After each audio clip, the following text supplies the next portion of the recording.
200 సంవత్సరాల తరువాత మరోసారి దండక్రమ పారాయణంలో అద్భుతం చోటు చేసుకుంది.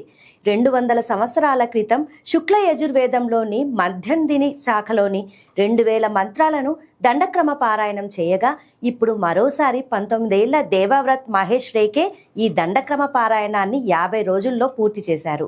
దండక్రమ పారాయణం అంటే మంత్రాలు, శ్లోకాలు ఒక నిరంతర పద్ధతిలో సూటిగా శాస్త్ర పద్ధతిలో తప్పులు దోషాలు లేకుండా అక్షరాలు ఒక్కొక్కటిని ఖచ్చితంగా పఠిస్తూ పారాయణం చేయడం. వేద పారాయణలో ముఖ్యంగా దండక్రమ పారాయణంలో అక్షరస్వర యతి, ధ్వని నియమాలు, పఠనాల సమగ్రత ఇవన్నీ చాలా కష్టమైన నియమాలు. వరుస క్రమం మారకుండా తప్పులు దోషాలు ఒక్కటి కూడా లేకుండా 2000 మంత్రాలను 50 రోజుల్లో పూర్తి చేయడం అంటే అత్యంత కఠినమైన సాధన.